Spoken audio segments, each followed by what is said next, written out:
If your wife and daughter mysteriously vanished after checking into a shady hospital, what would you do? These medical jerks seem to think that they can gaslight our hero into leaving without his family, but they're dead wrong. After all, it's not like Ray's just gonna forget about what happened to the two most important people in his life, right? I mean, sure, he might be suffering from a traumatic brain injury. There's no actual proof they ever came in the first place. But you know, family, I'm gonna break down the mistakes made, what you should do, and how to beat the abductors in Fractured. Ray is trying as hard as he can. Having lost his first wife and child in an alcohol-related car crash 8 years ago, he still can't manage to forgive himself. But apparently, that didn't stop him from climbing right back on the horse and giving family life another shot. Let's just hope this second set of loved ones lasts longer than the first. At any rate, we find the Monroes 2.0 on their way home from Thanksgiving. And as you could probably imagine, the long-distance drive is wearing on everyone's nerves. Daddy? I gotta go to the bathroom, Daddy. Not now, damn it. Nah, Ray seems like a good dad. Okay, maybe he sneaks a couple mini bottles of Jack every now and then while he's driving, but his heart's totally in the right place. Just look at him scouring the back seat for some useless piece of plastic his daughter misplaced. Sure, he's probably doing it so she'll shut the hell up for once in her life, but how many parents out there wouldn't have just told her to deal? Unfortunately, missing toys are about to be the least of the Monroe's worries on this adventure, and it all starts when their unsupervised brat spots a random piece of trash blowing in the wind. For real though, dude should know by now, kids do not come with the parking brake. At least not yet. Well, we'll work on that one later. The point is, when they're this young, you gotta keep an eye on them, especially when you're right next to the lawsuit waiting to happen, that is, the nearby construction site. My god. Either way, it's freezing outside, so the responsible thing to do in this situation would have been to put her up front to ensure the forces of Darwinism can't lure her out of the gene pool. Besides, you never know who or what might be hiding in the bushes, just waiting for an opportunity to advance the plot. Daddy! What?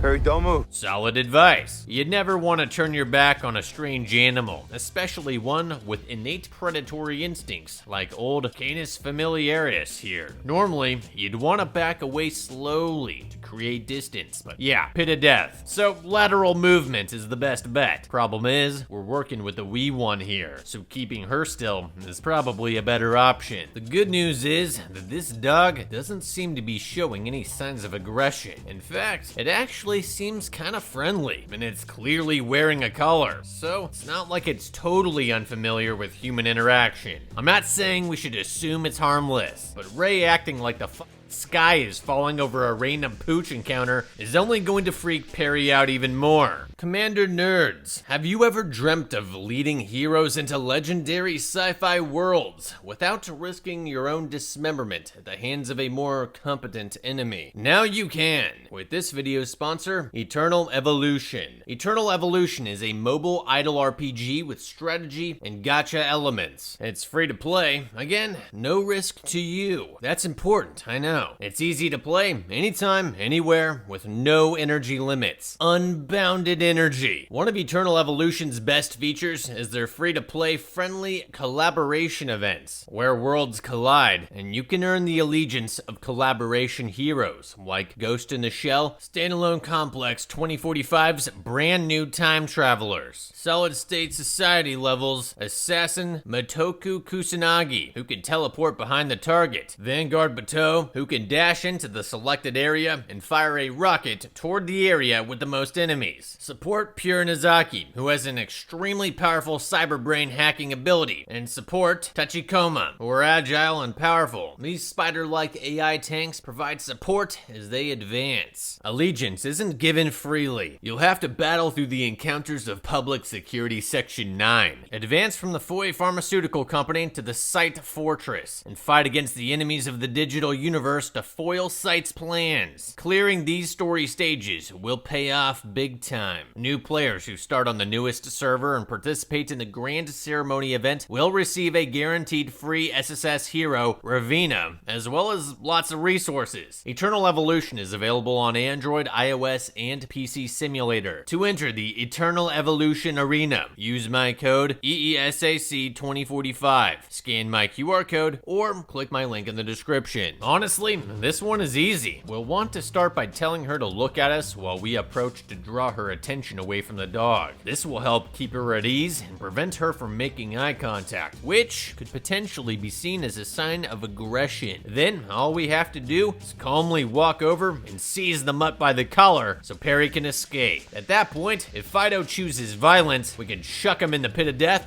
and call it good. Worst case scenario, we have to swing by the hospital for a rabies prophylaxis on our way home. Like, seriously, dude, just go get your kid. This is basic life stuff here. It doesn't have to be this hard. But instead, Ray decides to needlessly overcomplicate things by picking up a rock. Because, you know, startling the dog when it's right next to your terrified daughter is exactly what you want to do right now. And guess what happens?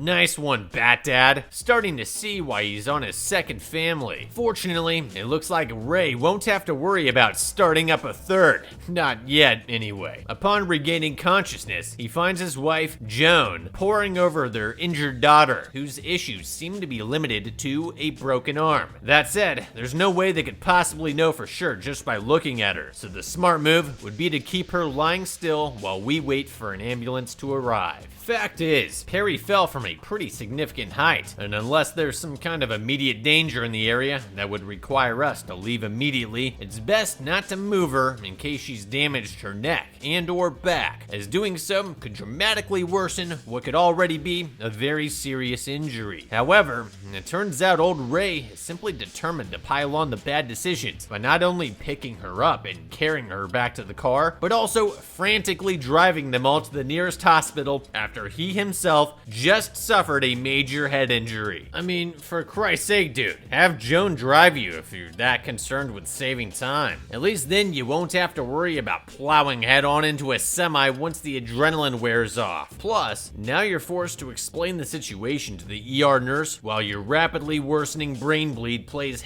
your vocabulary. Just leave it to the professionals. DIY is for hanging curtains and home defense. And yet, by some miracle, Lumpy manages to stammer out the correct combination of syllables to get his little girl the help she needs. Or so he thinks. According to Dr. Berthram, Perry's arm was most likely fractured in the fall. But even more worrying is her lack of pupil dilation, which is commonly associated with a serious head injury. Because of this, he recommends sending her in for a CT scan, which both Joan and Ray agree to without hesitation. After all, who in their right mind would ignore something so potentially life-threatening? You know, that's a pretty nasty little scrape you have yourself. Shall I take a look? It's nothing. I'm a tough guy. That's one word for it. Remember how you went sleepy by after bouncing off the concrete? Like, I can understand not wanting to shell out for an extra CT or whatever, but I'd want to at least let the doctor check for external signs of something worse, especially if I'm planning on driving later, which you already know he certainly is. Following a little friendly banter with the medical staff, another doctor wheels Perry over to an elevator, where he informs the Monroes that only one of them is allowed to accompany their daughter to the imaging lab. I couldn't find a lot of hard info pertaining to the legality of such a policy, but it does seem like quite a few hospitals implemented restrictions like this during our bout with the virus. So it's probably not unheard of. I don't know. Hospital nerds, dazzle us all with your insight down in the comments section. At any rate, they claim the CT will take a while, and apparently they weren't lying, as several hours later, Ray suddenly awakes in the lobby with no family in sight. Realizing this, he checks in with the front desk, only to find that a shift change took place at some point, and no one here has any recollection of him and his family ever coming in. Oh, well, that's fine. They must still have a record of it in their system, right? Well, as it turns out, not so much. In fact, there's no evidence of anyone even receiving a scan today besides a 62-year-old woman, and that was before the Monroes even showed up. Well, you lost my family. Maybe you're at the wrong hospital? Wrong hospital? We're in the middle of nowhere. How many could there possibly be? Besides, Ray already told her he's been sitting here the entire time, so as long as he didn't sleepwalk to the next town over, they're gonna have to be around here somewhere. Of course, one thing neither party in this dispute thinks of that could potentially resolve the situation immediately is to simply call Joan and ask her where the hell she is. Seriously, how is that not the first thing Ray tries the second he wakes up? I mean, for all he knows, she's been blowing up his phone all day. And before you bring up the relative ambiguity of when this whole episode takes place, Perry mentioned wanting to listen to the Taylor Swift song Shake It Off back in the car, meaning we're at least in 2014. That's well after the entire planet got psyoped into building their own surveillance state. Ultimately, data entry errors happen all the time, so it'd be a pretty significant leap in logic to assume there's some kind of evil afoot, as opposed to someone simply fat-fingering the keyboard and misspelling their last name. That said, a CT should only take an hour or so tops, so there's definitely something strange going on. Whatever that might be, Ray isn't willing to sit around and find out, but he doesn't make it far before the hospital staff and their one security guard intercept him. However, instead of simply tossing him out on his ass, the head doctor guy decides to hear him out, during which time Ray spots one of the nurses he spoke with earlier and asks her to back up his story, but much to his dismay, she denies having ever seen Perry, instead claiming she only treated Ray for his head injury before he left by himself. Naturally, Nurse Ann's perceived deception prompts our hero to freak the fuck out, and while this might be understandable given the circumstances, the staff decides they've had enough. Nice. You know that's going on the bill. With the enraged man subdued, security locks him in an examination room while they figure out what to do with him, which totally makes sense until you realize they left him unrestrained and unsupervised in a room full of random medical supplies. Like, even if he didn't magically stumble upon enough adrenaline needles to blow an elephant's head off, you gotta believe letting him root around through God knows what is a massive liability. Dude could wind up finding some kind of weapon he could use to harm himself and or others. And that's assuming he doesn't swallow his own tongue after having an allergic reaction to that crap they stuck him with. For real though, why not simply strap him down to a gurney or handcuff him to something so you know for sure he can't cause any more problems? Now, he's not only roaming around the hospital completely unchecked, he's also geeked out of his mind on Pharma 4 Loco. Fortunately for everyone involved, Ray makes for the exit as soon as Paul Blart spots him, and he only plows into the one terminally ill patient in the process.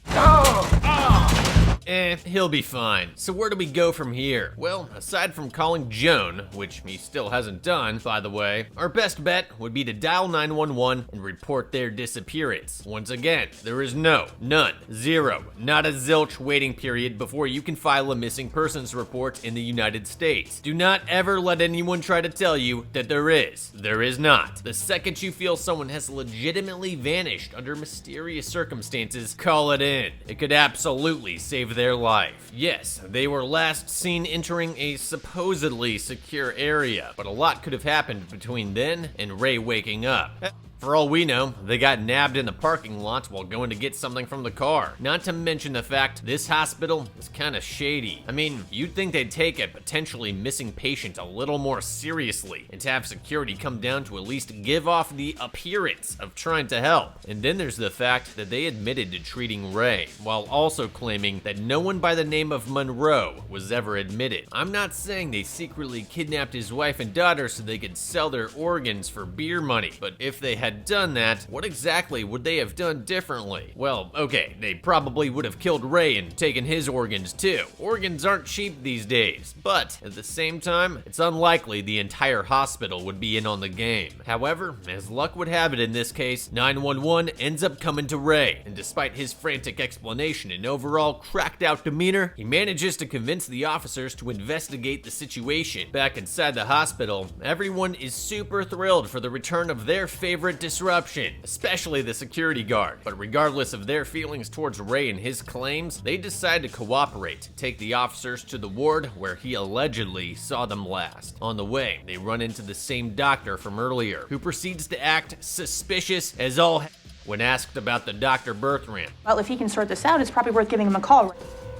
Call Gabe. See what I mean? There's something strange about that pause, and the way he just wordlessly turns away from the lady cop to give the order. It just comes off like she caught him off guard with that request, even though it's a pretty logical next step. Whatever the case, Dr. What's-His-Name agrees to show them around the imaging lab on the 3rd floor. There's just one problem. According to Ray, the elevator they boarded went down into the basement, meaning there wouldn't be any evidence of them being up there to begin with. You know, unless the doctor they were with hit the wrong button because he hasn't slept more than 2 hours in the last 3 days. Of course, that just means we have to check both the 3rd floor and the basement, right? Well, apparently not, as once the cops see the logs showing Perry never received a CT, they suddenly act like they've reached a dead end. Seriously though, you've come this far. Why not at least take a stroll through the lower level, just to make sure they aren't doing any hostile shit down there? I mean, it doesn't hurt to at least ask someone for a tour. And from the perspective of the medical staff, if I thought I could settle this nonsense by showing them around, why wouldn't I? Honestly, I'm surprised Ray hasn't concluded that the cops are in on it as quick as he is to accuse the hospital of kidnapping. And this only gets worse when Dr. Bertram shows up and, just like Nurse Ann, claims to have only treated Ray for his head injury. Guess these guys really got their story straight, huh? But just when it looks like it's back to square one, old Jeff, the security guard, pipes up with a surefire method of sorting this out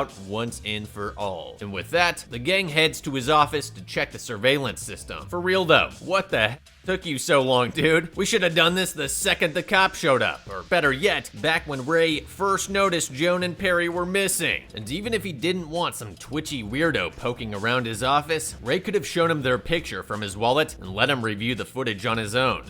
Whatever. At least now we can finally get some definitive answers. Nah, just kidding. It's another screw party just like everything else. It's an older system, records 30 seconds out every minute, so there's gonna be gaps. That's pretty convenient. I'll say. It's like these things were purpose-built to fuck Epstein people or something. Not only that, but their placement is so sparse, they don't even capture the whole lobby, meaning Joan and Perry could have theoretically come in through the entrance and sat down in a dead zone during one of the time skips. And because there's no coverage in any of the treatment areas, it's impossible for them to show up anywhere else. So yeah, thanks a lot, Mustache. This was a huge waste of time. And speaking of wasting time, the hospital decides to break out their resident head shrinker, Dr. Jacobs, try and convince Ray he's losing his mind. Although, that's gonna be pretty difficult to accomplish after he finds Perry's blood-stained scarf lying underneath one of the ER beds. Of course, as the officers point out, the scarf doesn't prove anything, given there's nothing on it that can readily be traced back to Perry. Although, with the hospital's permission, they could potentially bring in a canine unit to try and work off the scent. As for Dr. Jacobs, she does her best to aggravate the already distraught father by bringing up the deaths of his previous family and how it was totally his fault, and then proceeds to scuttle over to the officers and shit on him for being confused. Seriously, dude mentioned his dead wife's name one time while being treated for a head injury, and they act like he's running around licking doorknobs or something. At any rate, now she wants to visit the location of Perry's accident out of an implied suspicion he brutally murdered both her and her mother. And while that's certainly a good idea from an investigative perspective, just to make sure all the bases are covered, it's probably not a great move to bring him out there unrestrained so he can flip the f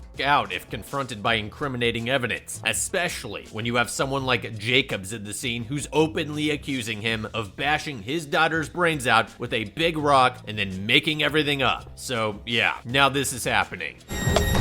No, Ray! Put it down! Put it down! Put down all your guns! So you can systematically execute us one by one. No thank you. Maybe these goons really are in on it, because there's no way anyone with a lick of legitimate police training would ever surrender their firearm to a violent suspect.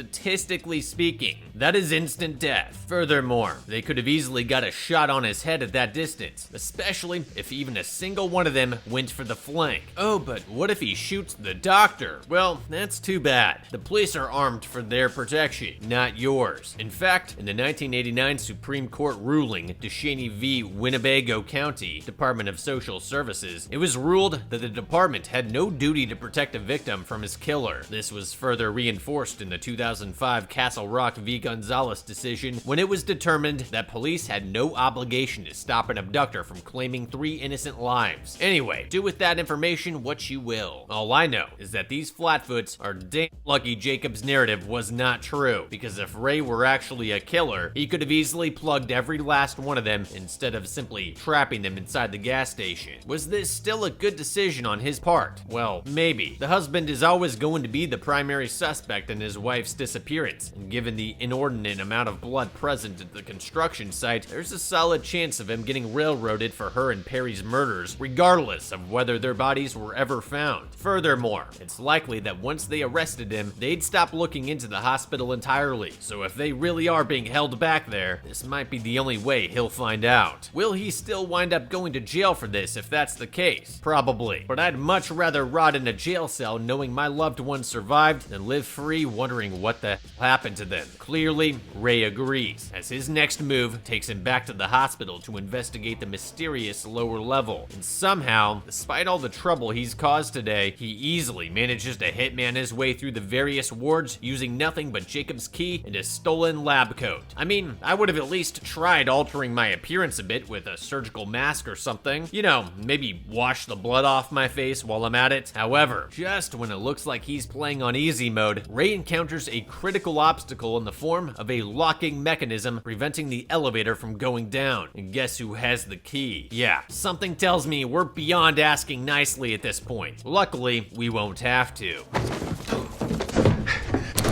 Hell of a day for old Jeff, isn't it? Sadly, this is where Ray makes a huge mistake. No, not by taking a hostage. We would have needed someone to get us in there no matter what. It's the way he tells the guard to hand over the keys, instead of simply holding him at gunpoint and forcing him to lead the way to our family. To do this, I would have held the gun at retention and switched places with him by shuffling along the wall. It also couldn't hurt to make Jeff cuff himself beforehand. At that point, if he tried anything cute, like dropping the keys on purpose or trying to call for help, well, I'd shoot him. I mean, come on. We're operating under the assumption that this guy is helping to steal our family's organs. In that case, I'd say he's totally fair game. As for the possibility of alerting the rest of the hospital staff, that might not be as big a risk as you would think. Small caliber handguns like that Glock he's holding really aren't as loud as most people might expect. Just to clarify, they're still hugely fucking loud, and in such a confined space it would absolutely wreck his hearing. But outside the elevator, the report would be a fraction of that. Literally to the point most people in the vicinity would have no idea what it even was. But because our guy clearly has no idea what the hell he's doing, he leaves the muzzle close enough to the target for him to grab it. Fortunately, Ray's long history of drunken bar fights trained him well for this moment, and the resulting scuffle ends with Jeff catching the unalive via rear naked choke. Still, he might have had a chance had he focused on controlling the weapon itself instead of simply knocking it out of Ray's hand. Remember that for what happens here in a few minutes. Now finally on the lower level, Ray begins sneaking his way between rooms in search of anything that might confirm his suspicions, and right away he spots a couple staff members wheeling a cart full of human organs away from a guy that looks like this. Then again, this is a hospital, and that's kind of what they do here, so it doesn't necessarily prove anything. Be that as it may, he also finds the tiny stuffed animal Perry was given by one of the other doctors, and that's really bad news for the folks behind door number 2. Well, that and the fact that he sees Perry herself about to go under the knife. Get back away from the table! Put that down! Put it down! Damn. I probably would have just started shooting. Although, the fact that he didn't presents some interesting opportunities. Like, I wonder if we could make the guy with the scalpel stab one of his colleagues in the ear hole. I'm joking, of course. We don't have nearly enough time. One thing's for sure, we should have put the doctors face down on the floor to keep them from getting any ideas. The way they are now, they could easily make a move when Ray turns to leave with Perry and Joan. And what do you know? That's exactly what happens. Just like before, the medical staff goes for the old go to sleep dart. But in doing so, they make the same mistake Jeff did back in the elevator. Seriously though, why not take the literal half second to make sure Ray couldn't reach the gun? All you'd have to do is kick it an extra foot away from where the others are currently pinning him down, and he'd be totally screwed. And just to make matters worse, Ray already ruptured a nearby gas line while popping off a warning shot, and that means he only needs one more. Well, it's a good thing they're already in a hospital. As for our hero, this nightmare's not over yet. Ray still has to get Perry and Joan out of the building and into their getaway car, and that means going through these guys. Stop! Okay, now it's over. And with that, Ray and his family are finally reunited, and all because he refused to let other people manipulate him into giving up. Truly, his tale serves as a shining example of perseverance in the face of utter hopelessness. Except, not really, because as Ray will almost certainly find out later, that wasn't Joan and Perry he just loaded into the back seat. Evidently, that head injury he sustained back at the gas station really knocked something loose. So much so that he fabricated the entire experience of checking his daughter into the ER this morning. Sadly, the real Perry died as soon as she hit the ground. And as for Joan, yeesh, that certainly explains all the blood they found. So yeah, Ray pretty much went on autopilot after that and blanked out everything that happened after hitting his head, including the part where he loaded their dead bodies into the back hatch. In that case, I guess it was probably a good thing he didn't go full sicko mode on these doctors back in the basement. In the end, there's nothing Ray could have done to bring his loved ones back, nor could he have known that he completely imagined losing them in the first place. And while he could have potentially avoided this entire ordeal by handling the dog situation like an actual adult, the central conflict of this film was effectively unbeatable from the very beginning. For that reason, I think Fractured remains unbeaten. Moral of the story, third time's the charm.